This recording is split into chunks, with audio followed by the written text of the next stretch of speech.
through the valley of the shadow of hell, you will realize that there is something ahead. Something that lurks behind the dark veil. A veil that is beyond our own comprehension. Beyond the void.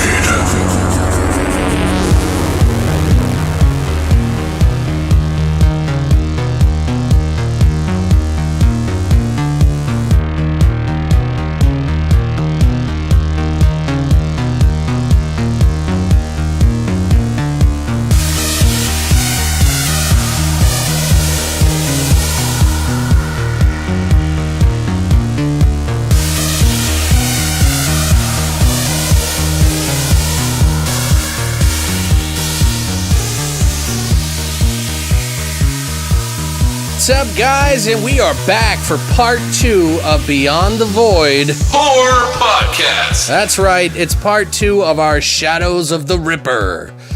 Technically, if you're listening now and you don't know what the fuck is going on, we've decided that we're going to split our episodes into 2 parts. So on Monday, we do the intro, the hellos and everything, you know, we do the horror shots, we do our news, and then we do our grave plot segment. And then on Thursdays in the morning, we'll be doing our flesh and potato segment dedicated specifically to the theme of the topic. So technically the first part is our pregame for the Shadow of the Ripper. So now we're going to jump into the flesh and potatoes, and we're going to do that right now.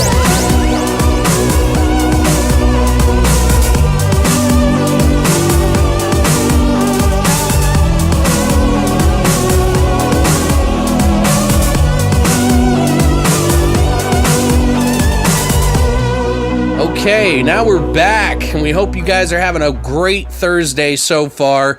And if you haven't already, please share the shit out of this so that we can become big and famous and give you more free shit, really. Yeah. If you ever feel, by the way, don't like asking for stuff, but we do have a donate button on our longlivethevoid.com website. If you ever feel like donating to that, we will give you a shout out on the cast. Just make sure you leave a note in the donation of what name you are and maybe a message that you want to give to us, and we'll read it aloud to thank you generously for your donation. So thank you for that if you do. But if not, no worries. Keep listening. We're going to do this anyway, but I would love to get a hooker. So, sorry, Christina. So let's go ahead and step into the flesh and potatoes of Shadow of the Ripper.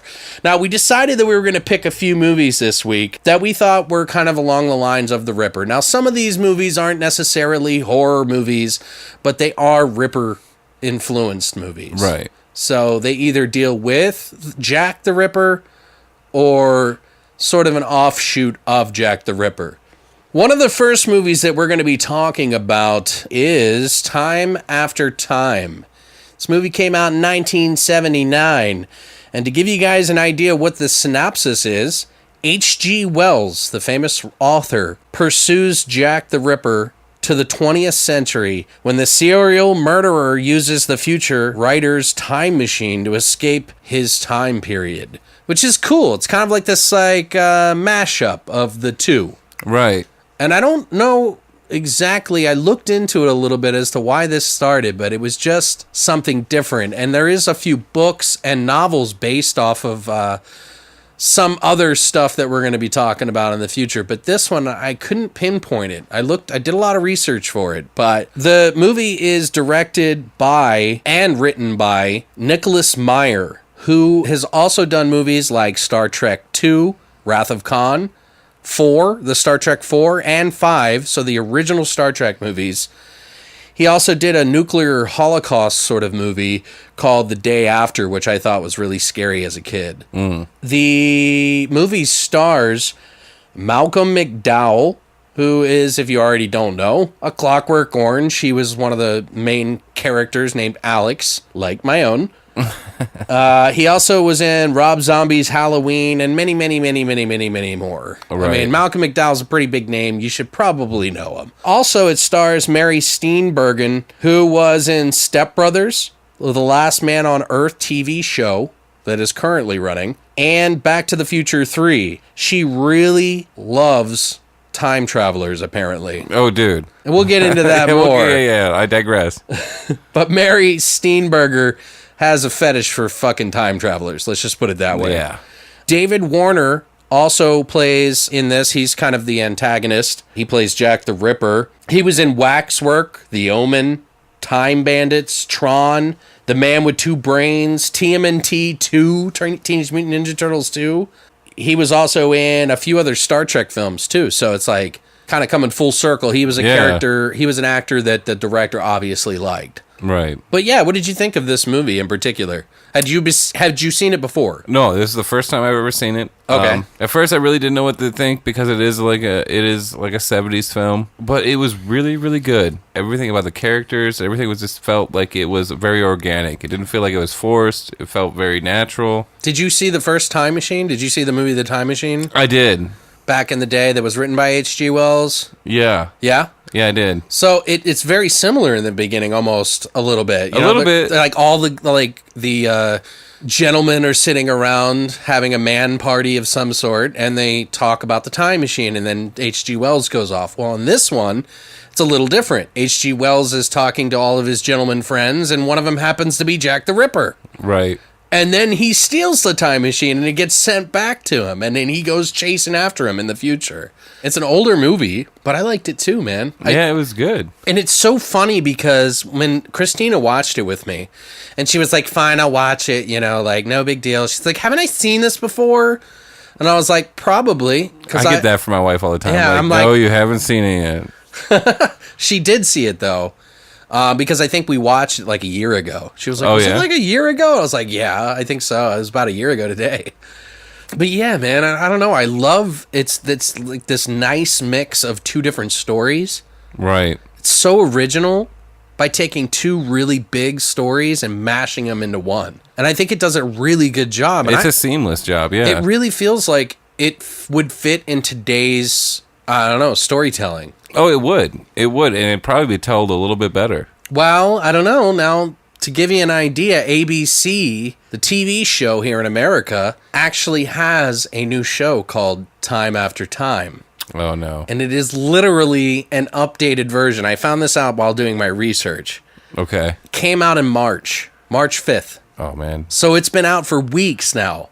I haven't watched it yet. Christina wanted me to watch the first episode so I could tell you guys about this, but I didn't have the time. We were kind of pressed for time because my buddy's in town and I wanted to hang out with him, so we're trying to get this all done. But I don't know. I think it's interesting. I definitely want to check it out, so I'm going to be watching it because I want to see what it's like and how it compares to the original movie. Right. So it should be interesting to see. It looks a little, teenager, fluff-esque. Hopefully it doesn't take place in It's high not a school. teenager movie, but I'm just saying it like has that network feel to it. That teeny bop kind of feel. But it has some cool like effects and stuff in it.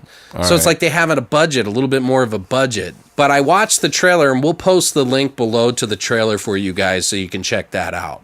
Anything else that you want to mention that kind of your first thoughts about this? Well, my first thoughts about the movie, like I said, I didn't know what to expect. And I kind of thought I was going to be in for a long, dreary ride where it was just kind of going to be like, all right. Like, let's get this over with. Is it done? Is it over? But I actually found myself I sat down and I was like, oh, it's over already? Damn. Right. I could have done a little bit more of that. I don't know what it is, but I think I'm just... I don't know. There's something very kid-like about wondering about time travel. Right. And I think it kind of reaches to all of us because in the same sense that people are addicted to horror in the way that they're dealing with their own mortality. Right. What would it be like to be able to go back, go forward, whatever, in a time machine? And then to add an element of sending a fucking murderer to the future.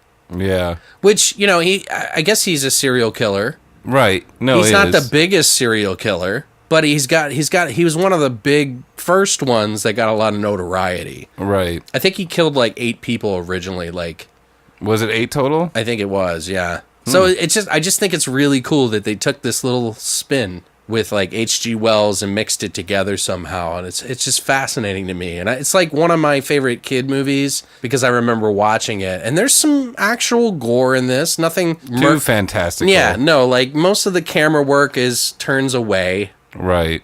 when the kills and shit happen. But it is kind of dark, and there's some like deep thoughts to this movie. Like they talk about like, I don't want to ruin it. We'll go into our favorite things, and I'll divulge more of that. But the characters seem pretty good together. Yeah. Dude. I thought Mary Sturgis, or Steenburgen, did a really good job. She's really oddball. She is. She's like the epitome of like empowered woman. Yeah, she kind of brought that whole spin of like women's rights and that whole Kind of, jazz. yeah. And it was different because, H.G. Wells, he's from like the 1888 or whatever. Right. And it's like, you kind of think to yourself, like, he shouldn't be okay with it, but he's just one of those intelligent guys that just likes socialism and is open to pretty much everything and women being in control. He's just one of those guys, One love. Right. What do you think Malcolm McDowell did? Did you think he did a good job in this movie? And the guy who played Ripper? No. Malcolm McDowell, dude. Okay, the guy who played H.G. Wells. Yeah, I'm like, how do you not know? Yeah, he was good. Did he look familiar to you when you watched this? He didn't. Really? No. Do you know who he is in Clockwork Orange? Is he the main character? He is? Yes. He's also Dr. Loomis in the new Halloween movies. Oh, shit, now that you say that. That's Malcolm McDowell, Wow. bro. Holy schnapples. You didn't know that. Oh, my God. Yeah. I hate you now. Oh, wow. All of our fans just instantly went, delete. Delete. Delete. I don't like these guys. So, yeah, he did a great job, and I loved his dialogue. And he played that character so well. And they both did. The guy who played Jack was also really good. Oh, dude, he's a fucking established actor. Right. Like, he's probably even more established than Malcolm McDowell, obviously. Oh, obviously, yeah. But, yeah, their dialogue, that they played off each other very, very well. Yeah, because H.G. Wells plays sort of the, innocent sort of, trusting kind of guy. Right. And it's a nice tension between them because you got on one side, H.G. Wells, who's trying to intelligently reach out to this guy and like coax him to come back to the past. Because essentially, guys, what happens is the police come, or the Scotland Yard comes to H.G. Wells' house, and they find a bag that one of his guests had. He was like, oh, that's Dr. blah, blah, blah, the Ripper. There was like bloody gloves and his bloody stuff, and he like ran into the basement where the time machine was and disappeared. But right before this happens, H.G. Wells tells him what he's been building, where he wants to go, and they're like, well, where do you want to go? And someone was like, oh, we should go back to Cleopatra, and he's like, no, I want to go into the future. Where else would you want to go? Right. He's like, I want to see a utopia, a place where people all get along, But yeah, he goes into the basement, steals the time machine, but he's explaining, H.G. Wells has been explaining that there's 2 components to this time machine that are very important. One is the time crystal that sticks in the side. It is essentially the engine to the time machine, because this engine runs off of solar power, by the way. Which they talk about that, and I think that was like a new thing, right, in 79, solar power. So it was kind of edgy for science a little bit, and energy. But he also talks about this key, and he said, I've got a safety feature where if I'm holding the key, it'll be returned to where it originally left. And that way no one can steal the time machine because I always have the key. And just the passenger would be. So when Jack the Ripper steps into this time machine, he's able to go to the future, but the time machine comes back. Right. So he can't steal it. And it goes into the future where they're in a museum of H.G. Wells. It's an exhibit where they have his time machine there, where they found it recently within the past 2 months or something like that, right? Yeah, I think so, yeah. And they have like all of his like writing stuff, and it's like this huge exhibit for fucking H.G. Wells. And it just so happens that that's where it is at this time. So I guess it just shows up where the time machine is in that time space. Right. So I don't know. But it's interesting because then he goes into the future to chase after him. Jack the Ripper, he tracks him down by going to all these different banks to trade in some of his... pounds. Yeah, his pounds. Which is worth shit. Back then, anyways. Yeah, he's like, you should take this money to like a collector or something like that because they'd probably give you a lot more money for it. He's like, oh, no, that's fine, you know. Trades in his jewels. This is worth like over $6,000.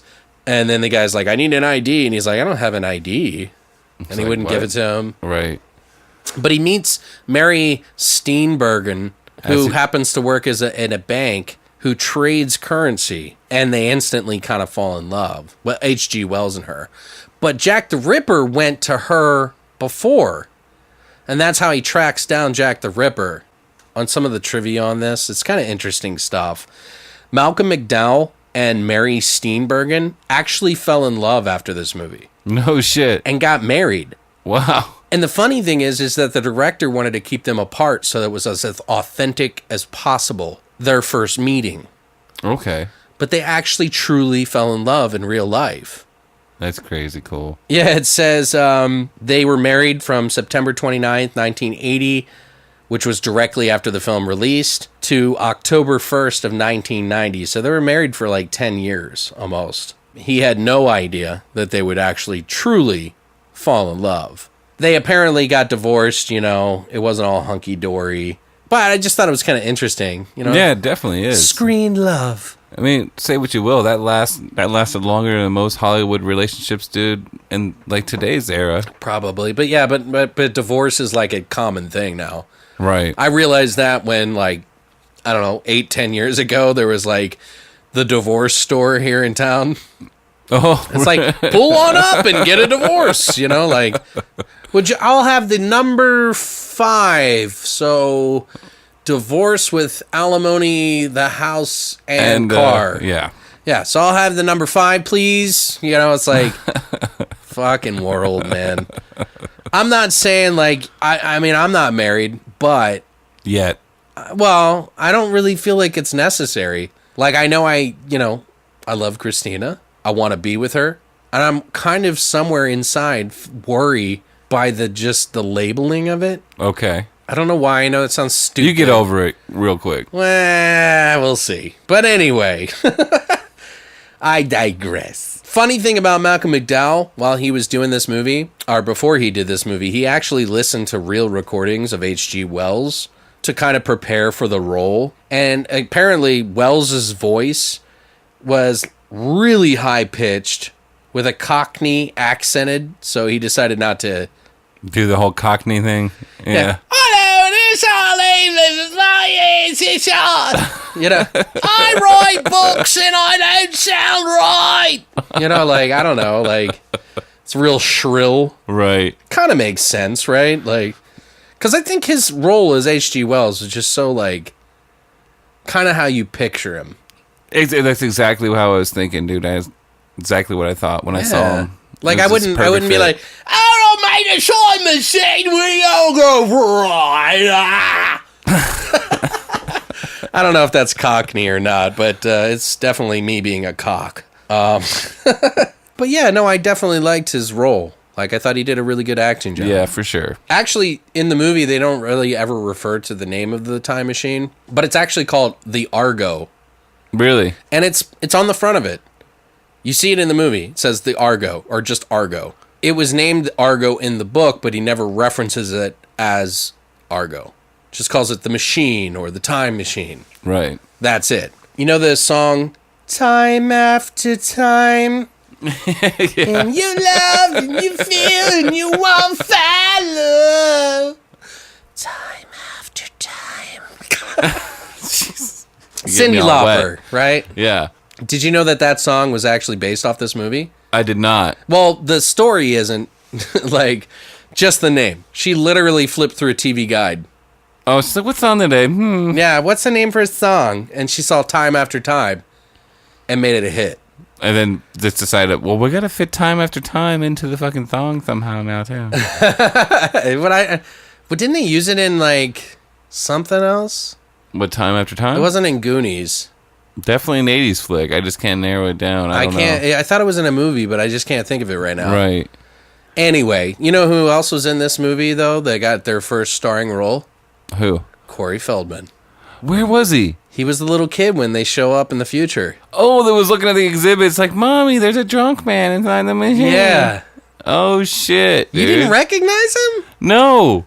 Yeah, I totally knew right away. I was like, that's fucking Corey Feldman. Wow, dude, that's Yeah, awesome. I mean, just because he's not doing a, like, break dance of some sort of, like, Michael Jackson.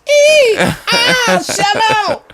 His problem Samo! is too many yes men in his life. You think? I do. A good friend would not let his other friend go out and embarrass himself But a good like friend that. wouldn't want their friend to be unhappy, right? You know he has to have a couple of friends in the industry that said, yeah, go ahead and do it. You know what? I don't know his inner workings. I give him mad props for doing whatever the fuck he wants, whether people like it or not. Because there's so many haters in this world that will put down your shit no matter if it's good or bad. So it's Right. hard to tell. It's hard to tell. It really is. So I don't know. Maybe he does. I have said what you said. I think I was the one that told you that he had too many yes men around him. I've thought that since I've seen the video, but you may have told me that. But it's been my kind of It comes thought across since I've that seen way. it. I don't necessarily like it. I'm not trying to defend the guy. I'm just playing devil's advocate here. You know what I Yeah. mean? Like, on one side of the coin, it's like, oh, come on, dude, please stop. right. You know what I mean? But then in the same respect, I'm like, well, I don't have to watch it. Yeah. It doesn't like- have to be for me. It's like Bieber can't exist even though I don't like his shit. right. Because there's plenty of other people that like Bieber. But in that same sense, there is just there's no substance to his music. We're really going off subject here. Yeah. Okay. Let's move forward. All right. Fuck you, Corey. No, I'm kidding. I'm sorry. No, Corey. I just give him props because you know how hard it's got to be that everybody's telling him it sucks. Right. And he's just trying to be happy. Like he's trying anything to rekindle his career. And maybe he's just It's like, I don't want to be the guy that like pushes him over the edge. He could just be such a control freak that's just the way he wants to do it. Right. And everybody else is just tired of just trying to argue with him and just let him do what he wants to do. All right. Well, another little factoid. In the movie, when H.G. Wells goes to the police, remember he runs the police to tell them that Jack the Ripper's on the loose? Right. He tells the Inspector Gregson, he says that he's Sherlock Holmes, which is so stupid. It's like, why would you just like say that? Like maybe he didn't know because it was before Sherlock Holmes written anything or there were stories about it. Yeah. Sir Arthur Conan Doyle, I think it was that wrote Sherlock Holmes. But apparently Gregson is a character from one of the Sherlock stories. Oh, is it? It's called the 7% something or another. Okay. But it was one of the only stories that Sir Arthur Conan Doyle didn't write. That happens to be one of the best ones that he didn't write of Sherlock Holmes. But it was just kind of cool, like they married the two Yeah. in that little scene. Come together. There was a deleted scene in this movie where Malcolm McDowell, H.G. Wells, meets a punk who's playing extremely loud music on his boombox on a bus in that city in San Francisco. That sounds like it's straight from like the Star Trek 4 or 5 movie. It is actually. It literally was later reused, that scene that got cut in Star Trek 4, The Voyage Home. Yeah, I was going to say it has to be the one where they go to save the whales. Right, which was co-written by the director Exactly. and writer Nicholas It Meyer. all makes sense now. So pretty cool, right? Yeah, it's pretty cool. I thought that was an interesting little twist. Which one's 4, The Voyage Home? Which one's that all That's the about? one where they go back to Earth to save the whales. And I Yeah, forget why they're saving the whales. because it was Save the Earth, everything back then. Right. But I thought it was cool because one of the funniest parts in that movie is when they first show up to New York and someone's flicking them off. They think it's like how you say And they hello. think that's how you say hello on Earth. So they're like flicking everybody off. I was like, dude, that's so fucking funny. They did that in another movie. I just can't name it. I can't either, but that's where I remember it from. Oh, it was Mr. Bean. Oh, yeah. He stole it. Yeah, for sure. He had to have. What are some of your favorite scenes? And actually, I'm going to go first because you always go first. Hey, sorry. The one that I really want to talk about that I thought was kind of deep and cool and like gave it some depth to this movie as I mentioned earlier, where he was like talking to him, like the future would be a utopia and socialism would be the way of the world because naturally intelligence would just grow to an extent where everybody would help everybody so that we wouldn't have any issues anymore. Well, he goes to the future and it's not like that. And so there's a scene where Jack and him meet up somewhere, and I won't explain where, but he sits him down. Jack the Ripper sits him down and shows him the TV. And he shows him all the war and murders and news that this is happening. And right before, H.G. Wells is like, you've got to come back. We don't belong here. You know, we don't belong in this world. And he's like, well, sit down. I won't bite. And he shows him all this war footage and all this other stuff on the TV. And he's like, en contraire, I belong here. You don't. This is my world because everybody is okay with murdering everyone. And it was kind of like sending a message, you know what I mean? Right. Like I just thought it was cool because earlier on when they had the conversation about socialism and like how everybody would share everything because that's an advanced society, fast forward to the future now and it's like, no, they're not sharing anything. They're still as greedy as they always were, which is what Jack the Ripper said in the very beginning of the movie. Which I just thought was really cool. Just add that extra layer of like, I don't know. And I think they've used stuff like that in other movies, like The Last Action Hero. Oh, yeah. They did something very similar to that. For sure. Because, you know, he was from the film and they did the exact same thing. Mm-hmm. Did you notice that? Do you know what I mean? Yeah. The bad guy with the glass eye that had the like weird colored eyes. Yeah, and the raincoat. Yeah, he was like, this is villain world. Right. Compared to like action hero world where he was living. So it's very similar in that sense. Oh, for sure. I guarantee you they borrowed that from that. But I mean, it's probably a natural description of like, you know, two different worlds. Exactly. What was one of yours? Well, one of them was what you just said. Because I mean, there's not a lot of gore in this movie. A lot of it kind of leans heavy on the dialogue. Right. And which they do deliver a astonishing performance. But there's another part where he first meets the teller who exchanges the pounds for American money. The first teller or the second one, the girl? The girl. Mary Steenburgen. Right. And she's hitting on him hard. And it's like hard, guys. I'm like, she wants that D. Yeah, she's like advancing on him like hard. She's not coy about it. She's on the prowl, girls. Oh, yeah. She really wants it. And they part ways, and they're like, "What's your name?" And this the way that H.G. Wells, the character who plays H.G. Wells, says his name, which he doesn't say H.G. Wells, obviously. Someone's like, "That is so pimp. You're just so like, you think you're James Bond." I love it. But yeah, I know it's small, but that was definitely one of my favorite scenes. One of the other scenes that I liked was the end. One of the scenes where Jack the Ripper kills somebody, and I don't want to describe it too much. Okay. But there was a scene where a cop walks in, and you see a hand, like a severed hand, laying on the ground, and the cop throws up. When I was a kid, like really young, okay, that was kind of heavy. Yeah. You know, on a TV movie. Like, I was like, ooh, that's dark. And it's weird because over the years, I kept getting confused with the New York Ripper and that one. Thinking that it was from the New York Ripper, but it was from time after time. And I figured that out later as I watched it again and again and again, you know, as I got older. Yeah. But yeah, I got a little confused, so I was looking for it.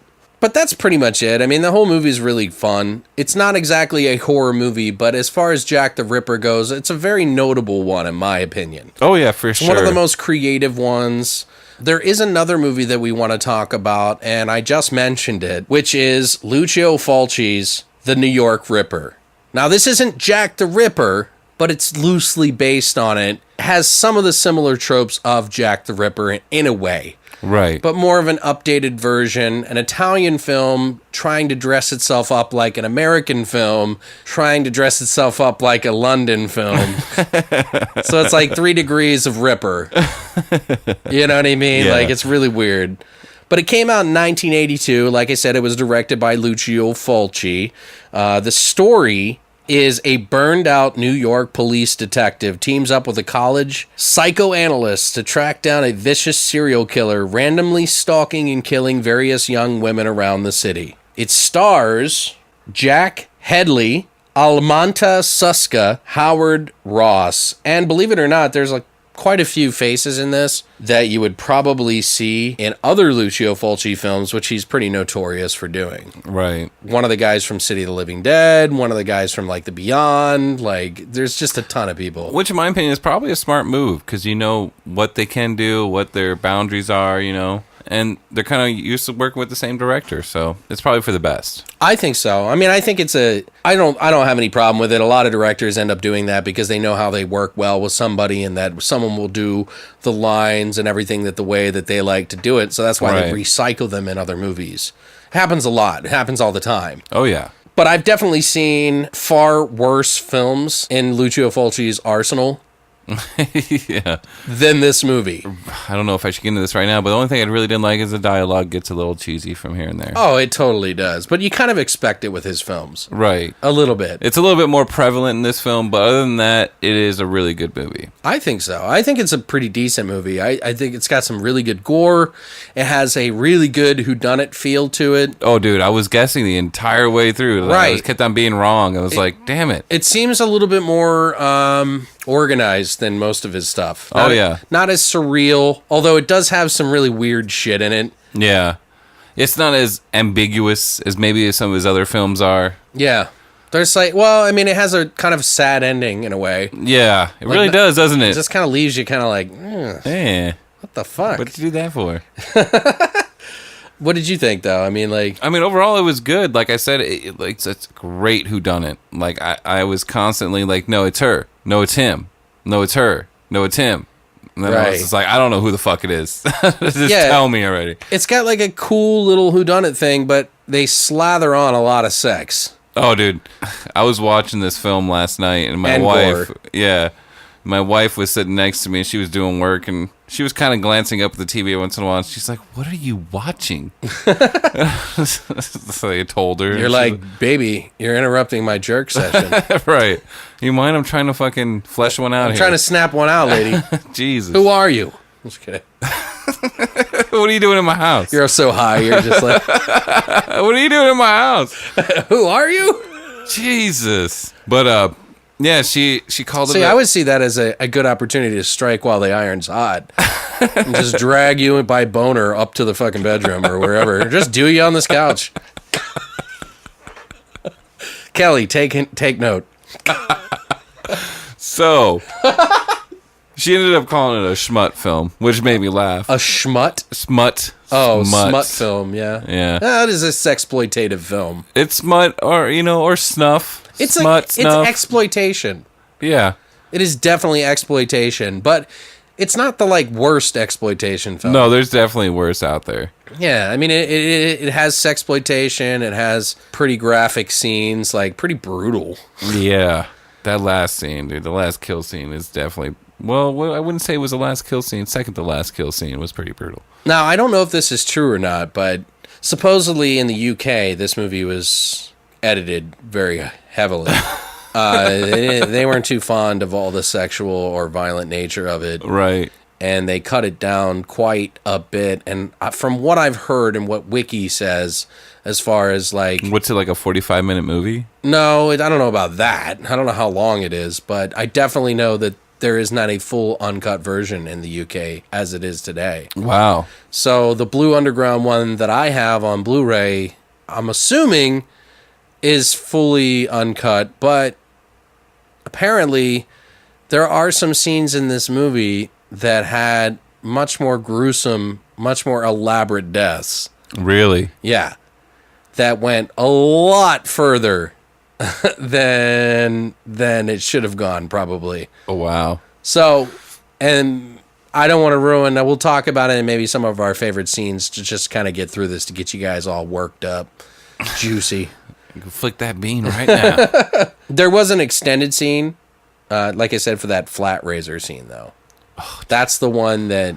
It made me cringe. Dude, that was pretty brutal, man. I didn't think I was going to cringe the second time when you were watching when I came over, but the same fucking effect happened. I was like, I couldn't even look at it. Well, they do the eye thing. Yeah.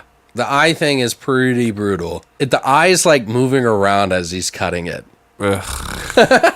And I was like, damn. But when you see, like, there's a scene where the girl's on the bed and he cuts her all the time and he's like talking on the phone to the like police officer. And by the way, the fucking killer has a voice like He talks like Donald Duck.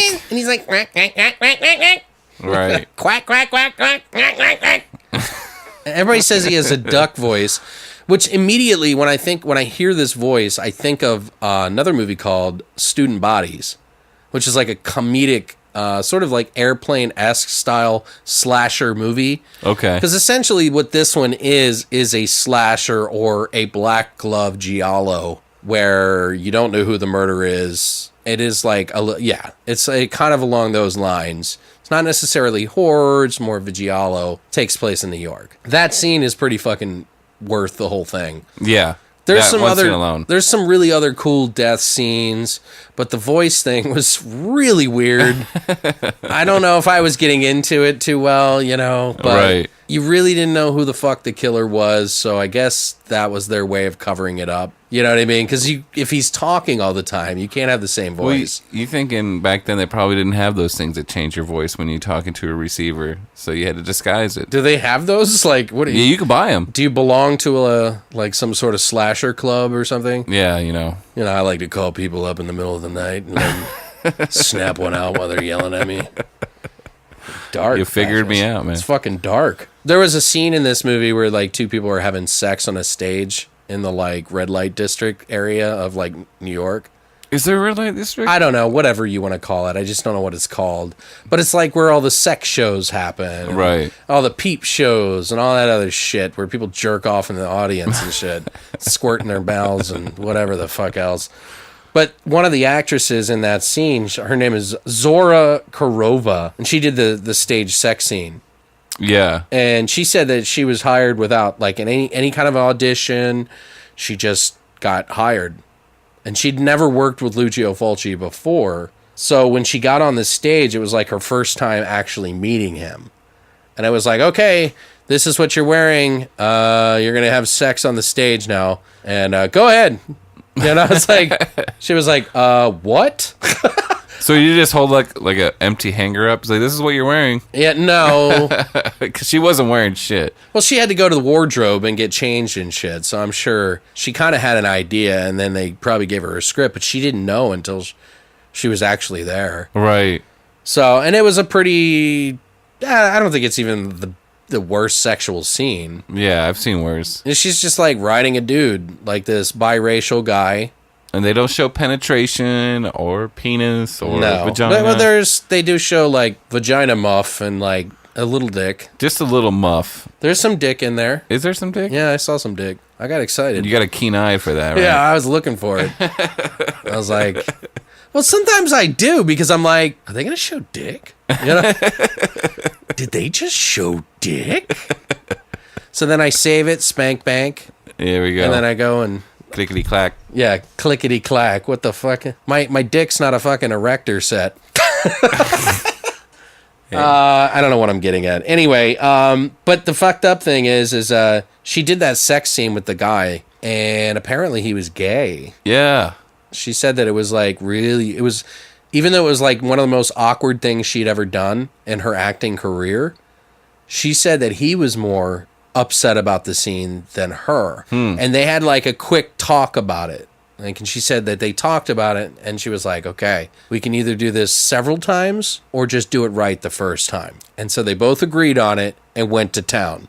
So was this actual sex that was being filmed, or was it? No. They didn't need to. They didn't show any penetration, so what's the point? Right. Trying to find somebody that's actually willing to penetrate without showing that, unless it's like a stunt cock. Like, you know what I mean? Like her stunt gina. What do they call those? Stunt bean. A stunt slit? Stunt slit. Oh my. Ooh. That sounds really dirty. I'm It sorry. does. I'm sorry, guys. I'm sorry. I'm not trying to be rude. I just like to be filthy. I don't know why.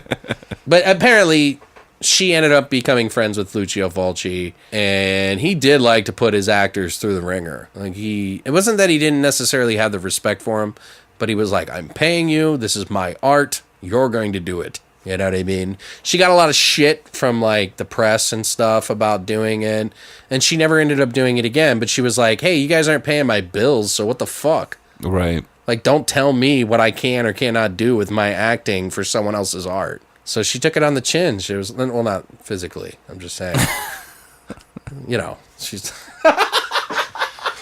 Anyway, but yeah, do you have any favorite scenes for this movie? Do you want to go first, or? Yeah, I can go first. There's a scene where the boyfriend is like talking about how there's just this like weird dialogue, and it was like the most cringy shit. So it's not like a favorite scene necessarily, but it is one of the most memorably, horribly awkward scenes. I don't know if it's the worst awkward scene I've ever seen. There's some movies that just are awkward from start to beginning, right, or from beginning to end. Yeah. But this, he's like, you have to be strong in America. You won't last. You have to stay strong, and you gotta fight. Because if you're not strong and you don't fight, you won't make it. And you won't live. They'll eat you alive. And it was like, it's almost like, did you ever go to America? Is this like what you think it is over here? Like, if you don't hold a gun and you aim it at somebody, they'll kill you. Like, is that how people think of us even back in the 80s? I hope not. I really hope not. Yeah, well, I mean, it's because we got so much news coverage. We're like a entertainment world. We are. And then it's like a theme park in the world. It's like, go to America. And then we got alternative news. It's almost like, when you go to Disneyland and it's like the fucking Epcot Center where it's like a small world. It's a death world after all. People are just like throwing Molotovs and like fucking punching babies and shit. Like, that's what it looks like to everybody outside of our fucking country. Right. But it's really not that bad, guys. I can vouch for it. we give each other kites and shit. We like to run around in parks all day. But yeah, just the fact that he like went into this long fucking dialogue. It was like, shut the fuck up. Like, really? That wasn't the only cringeworthy dialogue in this film. Do share. No, I'm just saying. Do you have any other ones that you'd like to share with the class? As far as dialogue? Yeah, share with the class, Patrick. Oh, what was it? Don't be shy. Oh, I can't. Stand up. I can't remember the exact dialogue, but it was when her and her boyfriend are talking, and he's leaving the house and telling her to be careful. And what did she say? She's like, if anybody comes to the door, I'll bark. Right. Like yeah. Like, what? Even Christina was like, what the fuck are you watching? It's bad. Girls do not like this movie. I'm starting to understand. I think so too. They don't see the other art. Ladies, if you're listening now, just off the top of my head, I think it's like Esmeralda, Samantha. What do you guys think of this movie? Like, you guys are pretty fucking laid back. So, like, what do you guys think? Anybody else? Like, any ladies? Were you offended by this movie? Have you seen this movie? If you haven't seen this movie, watch it. Come back, tell us what you think. But I think, other than the death scenes that we kind of already mentioned, I mean, I think it's a good movie. It's not my favorite of the three. No. But we can put it in the middle, have a nice shit sandwich. Right. You gotta have that big healthy turd in the center. It's not a turd. I'm not saying it's a turd, but it's the filler. I like the movie a lot. There's tons of stuff I've with the movie I like. seen so many worse Fulci films than this, and I think it's a good overall film. Oh, for sure. Like I said, it had me constantly guessing. Probably my favorite scene in the whole movie is that there's a scene, like Alex was talking about earlier, where these people are having sex on stage. Right. And when this actress gets off stage and goes back to her dressing room, it's set up very cool. Lighting and everything. The lighting's off and it's green. It feels very much like Suspiria with the coloring. Yeah, it really kind of did have that feel. It did. It was the same chick, and she said that she enjoyed that doing the death scene a lot more. She didn't even know he was going to stab her in the stomach with that fake glass. It wasn't the stomach, my friend. Where was it? It was straight in the cooter. Oh, was it? It was in the cooter. Why you gotta say cooter, dude? Cooter, pussy. Oh, don't even. You're making it worse now. Vagina. God, Patrick. And You're a fucking man. And her vajayjay. All right. But it was a good scene. Color was great. Everything about it was spot on. And with that said, we're going to move on to our last movie since we're running out of time here, guys. Trying to keep this within an hour, so we're trying to keep an eye on the clock. But there was another movie we watched And it's almost like we went in chronological order. So Right. this one was called From Hell, and it came out in 2001. It is essentially in Victorian-era London, a troubled clairvoyant police detective played by, Johnny Depp. right, investigates the murders by Jack the Ripper. That's essentially what it is. You got Johnny Depp, Heather Graham, and Ian Holm, who I love, by the way. Well, I'm just saying, the casting was great except for that girl. I didn't really. You didn't like her? I didn't like her. Yeah, she kind of felt a little futuristic. Yeah, it didn't feel like she felt like she fell into the scenes. It didn't feel like she belonged in that time period. I don't have any problem with her as an actor, but yeah, I think you're right. Yeah. It didn't, she kind of like, she was supposed to be a more modern woman of the 1888 time. Right, and she didn't feel like she belonged there at all. Yeah, the love interest didn't really make a lot of sense. Yeah, it was kind of flimsy. But this is a movie that was directed by the Hugh brothers. They did Menace to Society, Dead Presidents, and The Book of Eli. Like I said, Johnny Depp's in the film. If you don't know what other movies he's done, there's probably something wrong with you, and you should stop being stupid. Johnny Depp is like on everything. He still owes me $8.50 for the fucking Willy Wonka movie he did. Heather Graham, she's been in a ton of other movies, but I really kind of want to focus on Ian Holm. He did Alien, The Fifth Element. He did a couple of Cronenberg films, which I fucking love. The Naked Lunch, Existenz, which was a really weird part for him. He was also in the movie Kafka, which was, it's not a Cronenberg film, but it felt very, very similar in that sense. It's based off Very like abstract Kafka, and very the writer, right. about turning into a beetle, but like in a more metaphorical sort of symbology sort of way. Right. But it was in black and white. It was pretty good though. Huh. He was also let's just say he's been in a lot of fucking movies, guys. He's very well thought after by a lot of really good directors because he's just an amazing, very, I don't know, serious actor. He pours his whole self into any role that he's in. I really love him, man. Like he is, and he's like 85 now. Right. So it's like, I don't know, like I haven't seen him in a lot of movies, but you know, I always remember him from Naked Lunch and Existenz, and I think he did one other fucking Cronenberg film, but Yeah, I really wish they would have brought him back for the second Aliens film. Whatever. right. Yeah, I think he was good in that too. Oh, dude, the way he acts when he freaks out and all the milk starts pouring out of him, it's so great. Wait, I don't think that's him. Yeah, it is. An Aliens. Maybe you're right. That's right. Because Bishop is the android in the second one. Right. He's not in the first one. I got a little confused between the two. Yeah. Okay, fair enough. Whatever. If Patrick says he's right, you can blame him. I'm right. He was the android in Alien. It's been a little while, and we're supposed to rewatch some of those, so it has been probably like 3-4 years since I've watched those movies. I probably watched it like last year. Oh, wow. Good on you, you fucking asshole. I love Aliens, guys. It's like my favorite trilogy. But What do you think of this movie? I really liked it. I mean, there is a lot of stuff that could have been done better. But other than that, all around, it was a well-rounded story. Yeah, I think so. I think I was a little bit surprised. I told you I got a little confused with it in the Ninth Gate, Right. which I always remember watching and enjoying, and then all of a sudden it just jumps the fucking... You get the blue balls at the end. Yeah, well, it's not even the blue balls. It just does something. I was just like, fuck you, dude. Right. Like Contact. And it's funny because it always lures me in, probably because I get confused between the two. I don't know what I'm doing here. Making jerk off noises. Or two hands, like I've got two dicks. But yeah, I don't know, just something about it. The Ninth Gate sucked, but this one, I felt like it had a really cool vibe to it in a way. Like it's got its period piece sort of style. Yeah. It has some pretty brutal graphic gore in a way. Like it's like unyielding, but it's done in that Victorian era style. I thought Johnny Depp did a pretty good job. You did a good job. I think he was pretty fun, a cool character, almost like a gonzo journalist sort of inspector. He definitely felt like a poet, you know? Right, yeah, very Right. much so. Yeah, I agree with that. Like I said, there was just a couple of things that didn't feel right about it. As a whole, it is a good movie. It just needed a little refinement. Maybe it needed to be a little bit darker. Maybe they didn't need to go so stylized. Right. Maybe they should have picked a couple of different actors, but those two main actors are the only thing that matters in this movie. Right. And they do drive it home. Yeah, I think it's, I don't know, I enjoy it. Good movie. It's got like a lot of different elements.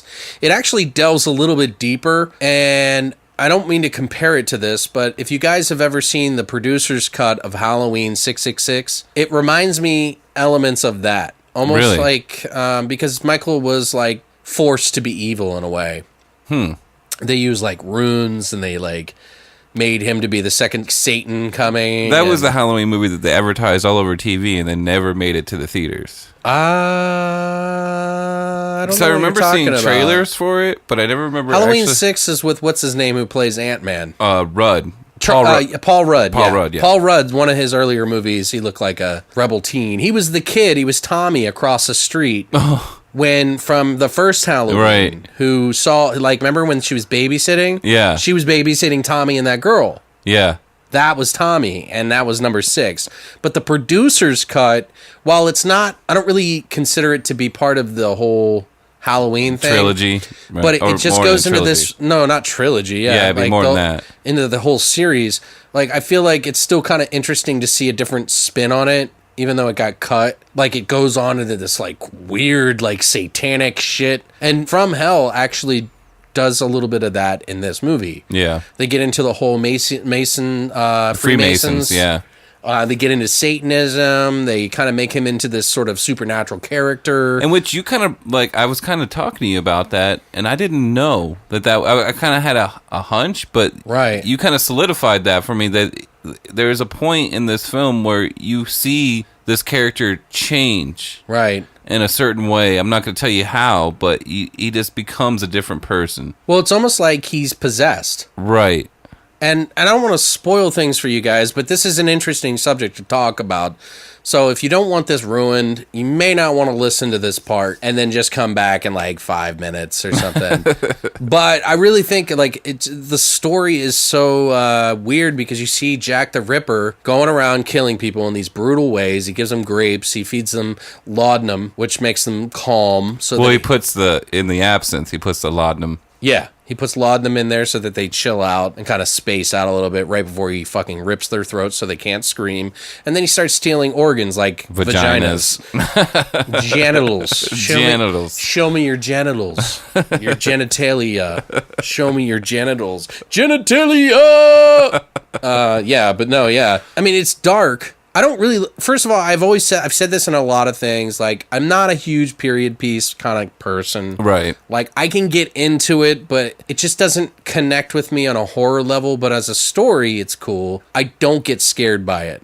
Right. Like, maybe they could do it in a way that would be just creepy as fuck. But typically, when they do period pieces, it becomes this like art house. Right. Like, I don't know. Well, and then you could tell that they were kind of like, I don't want to say it was like Oscar bait because it wasn't. No. But it's just like, you know, like they wanted to kind of make it that prestigious kind of way. Well, yeah, they were definitely setting up the pretty shots. And coming from the guys who did Menace to Society. So it's kind of weird. It's got a lot of, you just would not expect this from that director. But I think it's cool because Ian Holm does a really good role because there's a scene where his eyes go black. You find out after a while that Jack the Ripper is Ian Holm, who's been helping this inspector, Johnny Depp, and it's almost like he doesn't know that he's the killer. So that's why I assume that Ian Holm's character gets possessed and does these murders, because not only does he have a different voice, like he's got a little bit more supernatural powers, he's like carving up people, and like somehow the Freemasons don't know about it, or do they know about it? They do know about it, but they didn't know that that he was gonna take it that far. Yeah, he's making too much of a mess. They wanted to clean up the streets. Well, they wanted to cover up he's a killing- certain incident that happened. They were trying to cover up. Right. And after he did those initial kills to cover this whole incident up, he got carried away with it. Okay, see, there's my disconnect because I was so hung up on the supernatural part. Okay. So, because I thought in a way, like, maybe they didn't know, and then, like, because there's a scene in the movie where he's, like, talking to the Freemasons. He just appears, like, while he's killing somebody. He just, like, suddenly appears and snaps out of it. And they all cheer because of his gore. I think that was, if you remember him talking about what happened to him in the past, that he hadn't been working in a while because he had a stroke. So I'm thinking that was That kind of stroke was the possession, dude. I'm thinking that whole thing where he goes to the operating room or the theater or whatever you want to call it is in his head. Like he's imagining that he's so far gone. Maybe you're right. Because it was really surreal. Right. Because it's like, then they're like, you're causing too much problems. We can't have you. And he's like, you don't get to judge me. You are of not any stature to judge my artwork. Right. And then the next thing you know, he's in court and the judge is like found guilty and he's like smacking that gavel. Mm-hmm. And as he's smacking the gavel, they're sticking the lobotomy tools on the side of his head. Yeah, like clink. With each pound. And I thought that was so fucking beautiful. Yeah, the editing was just spot on. Dude, that was so fucking great, man. Right. I was like, and this is something I might have to end up buying because oh yeah, did you know that it deserves a little bit more explanation. You get on that right quick because the special edition is going for like $44. Are you serious? You can buy the regular Blu-ray that has no special features on it, or you can get the limited edition special edition, which is like $45. Because I looked, so I was going to buy it. Oh, wow. It's kind of pricey. It is. I don't know if I want to buy it, but I kind of am interested. Yeah. Kind of curious. I would kind of like to see those extra features.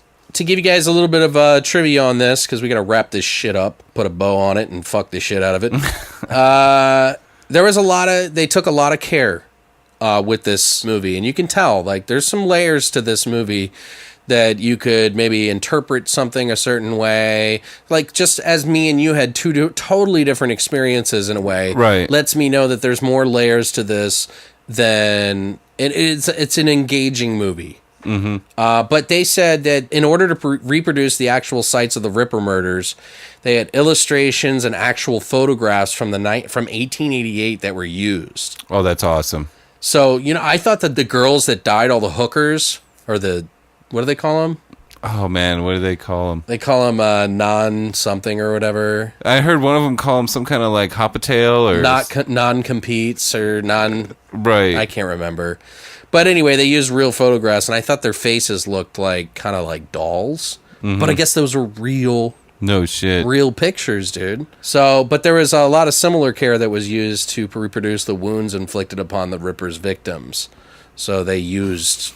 verbatim, like the picture to try to make the like as what the slashes were on right victims. That's and cool. The actual Ripper murders were a lot longer. They happened for a lot longer span than the time frame of the movie because it's like a week or two. Right. It kind of jumps around a little bit, but it's like a week. Yeah. And the Ripper only actually killed like what 8? I think it was like 8 people. 8 people. Yeah. That's kind of like the misconception of Ed Gaines. Where, like, they think he killed all these fucking people. He really just dug up bodies. Ed Gein, yeah. He dug up bodies and made nipple belts and skull cereal bowls. I mean, that's it. The Hugh brothers originally wanted Daniel Day-Lewis to play the lead role, but it fell through somehow, I guess. And then they interviewed Sean Connery, Jude Law, and Brad Pitt, even, before they ended up settling on Johnny Depp. I think Brad Pitt might have been able to pull it off, but not as good as Johnny Depp did.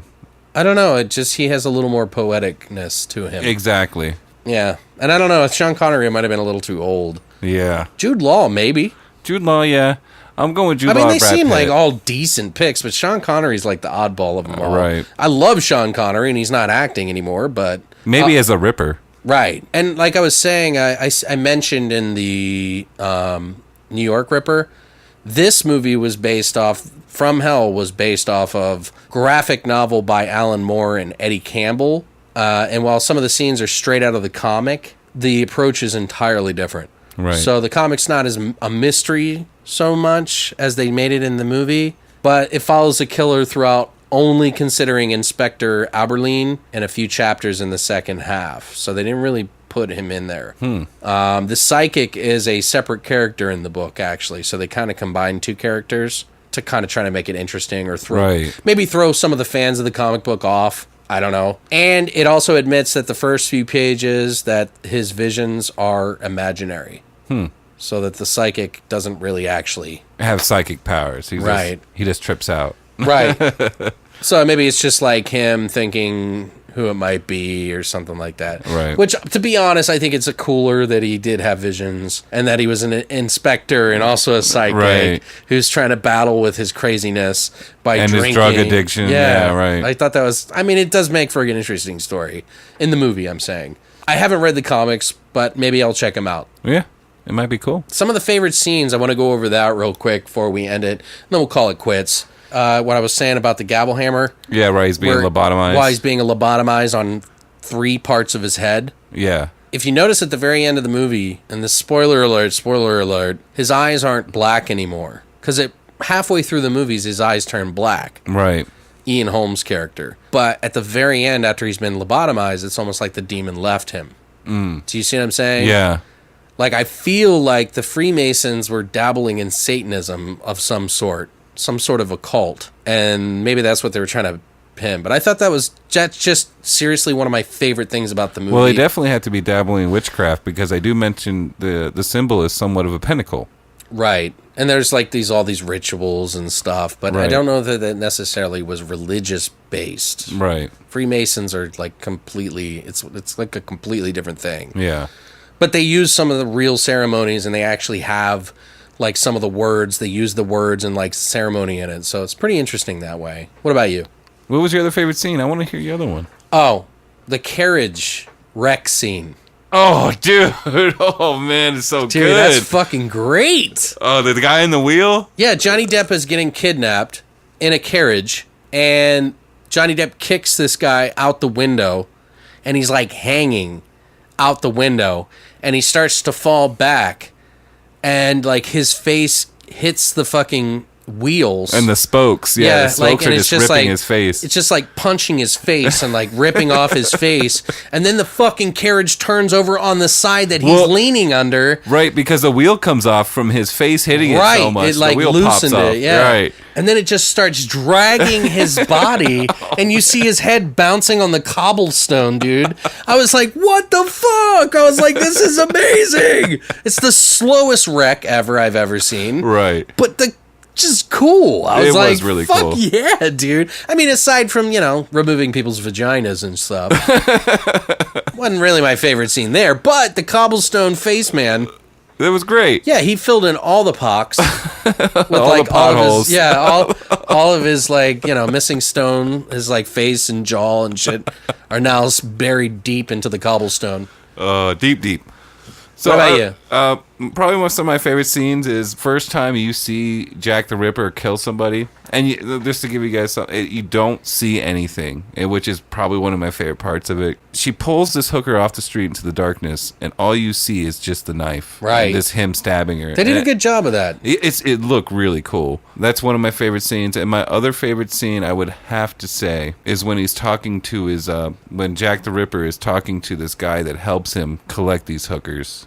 And he's trying to tell him the way of the world and how it is. Right. And it's just such a dark speech that it just like I could take that sound clip, throw it in a song. The it'd thing be that amazing. blows me away in this movie, though, about that is like, first of all, people are dying on the street. Wouldn't you be suspect of everyone that you meet? Right. Especially someone that has fucking grapes that apparently nobody eats grapes in this town. It was like back at a time when grapes were Like they were big? they were like the fancy food. right. Yeah, I guess England didn't have shit like that. I don't fucking know. It's like they're like, wait, you've got pizza in London? You got pizza? Like that's the updated version, Right.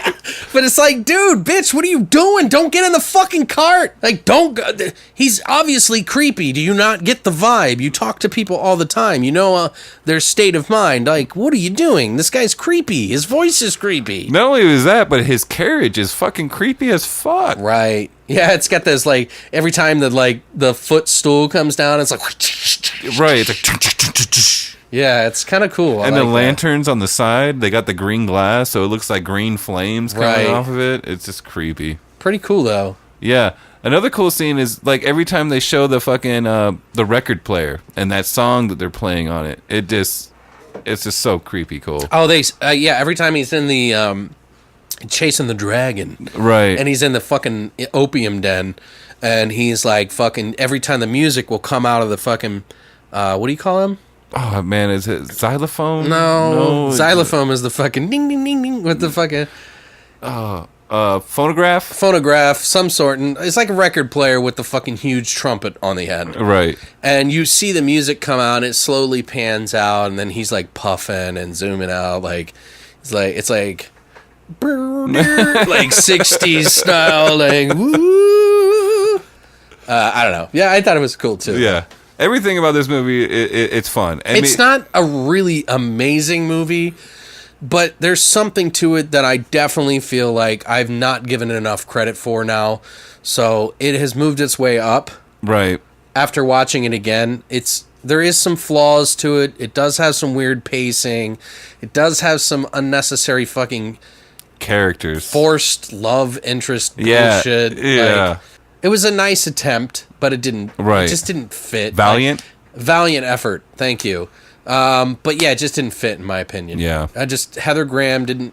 I'm sorry, Heather. Well, not only Heather Graham, but his lackey, the inspector's lackey. I also think. Oh, I liked him. I liked him, but I didn't think he fit in the film. It felt a little forced. It didn't like. By the end of the movie, you can feel the camaraderie, but in the beginning, it just didn't feel right. Right. Like, they didn't feel like, buddy, right. Like, hey, I'm looking out for you, little fella. You fucking crazy opium den fucking bastard. Hey, get your flap ass out of there. But yeah, all in all, I think it was an okay movie. I still think Time After Time is still... Out of the three... It's a classic. That's right behind From Hell for me. Yeah, no. Oh, you're saying From Hell's the best. Yeah, out of all the three, I think it was the best, but I really enjoyed Time and Time Again. I love that movie. I don't know why. Right. But I definitely feel like From Hell is definitely raised up, like I said, in my opinion. Mm-hmm. So, but yeah, man, I think that's it for Shadow of the Ripper. Ooh. Yeah, what did you guys think? Have you seen these movies? Like, which one do you think sounds the best to you? If you've seen these movies, which one is your favorite? If you haven't seen these movies, come back and let us know what you think. We love it when you guys hit us up in the chat or in private message or whatever. It really means a lot to us. Oh, for sure. And if there's like a Ripper movie we may have missed, let us know. Right. And if you've made it this far, be sure to share this episode with your friends so that we can get the word out there. The more people we get listening, the more contests, the more everything that we do.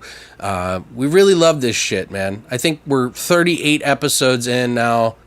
We're pretty much here to stay. We're not tired of this shit yet. No, it is a lot of work. It is. And there's a lot of frustration involved, especially when you spend so much time each week to do this, and it's like you want to see it do really well. You just want to see the fruits of your labor, right? You know? Well, it's just we put so much love and care into this. It's just, I don't know. We hope it conveys that way to you guys, and we really appreciate that you're here. So thank you so much for showing up, and I guess we'll see you next Monday for a brand new episode of part 1, and then we'll do part 2 on Thursday. So just don't forget. Right. Guys, stay tuned. If you haven't already, check out longlivethevoid.com. But we'll see you next Monday, guys. Yeah, have a safe weekend.